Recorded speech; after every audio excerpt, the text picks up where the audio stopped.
not every game is going to be a classic. Sometimes we buy games and we have high hopes for them, and they don't pan out in the way that we'd hope. And that doesn't necessarily mean they're bad games. They can just be disappointing in certain ways. So I grabbed a couple games on the way back from being right back, and I grabbed a couple games that I wanted to talk about that have disappointed me in some way or another. This one was released around the time of the Switch's launch, and this was Ultra Street Fighter 2.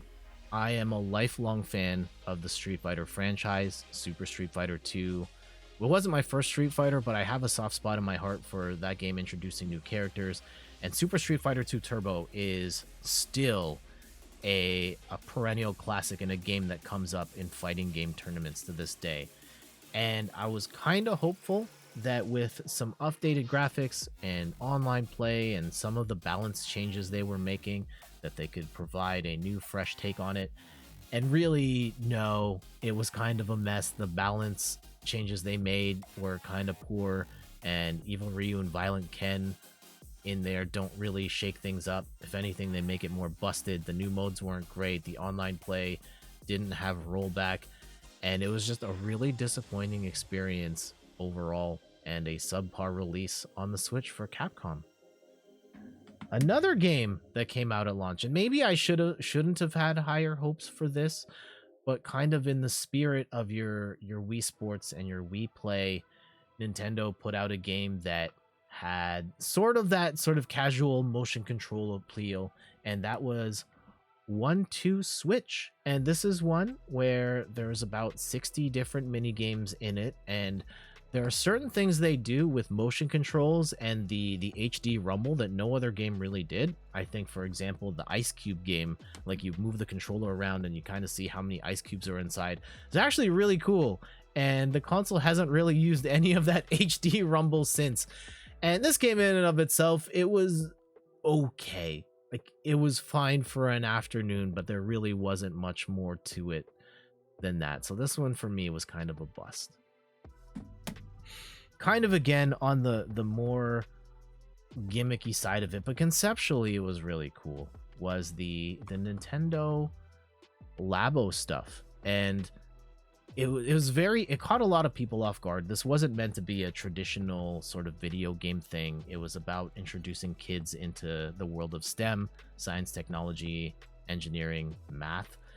And as a product, it was really cool. You have the cardboard pieces and you're folding them together to build this really cool gaming accessory / controller. And that part is fun. I actually enjoy, taking all the pieces and building the thing.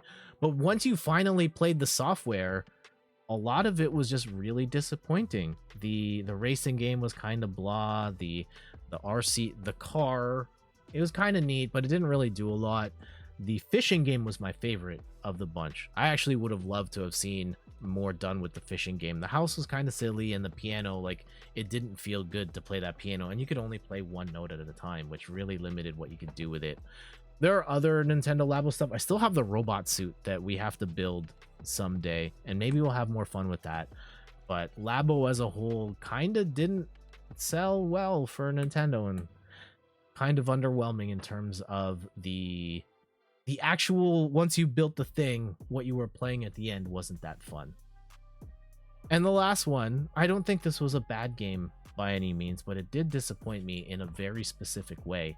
And that is Pokemon Let's Go Pikachu. I started playing Pokemon during the X and Y era, so I never played Red and Blue. And this was my opportunity to go back to it. And generally speaking, I like the game. I streamed this and I enjoyed playing it. However, I was profoundly disappointed that they put the Pokemon Go style throwing the Pokeball controls in there, because it took out the battles that you would have with Pokemon, which is way more interesting.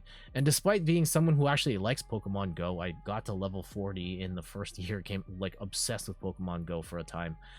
The motion controls in this game just did not work. They're awful.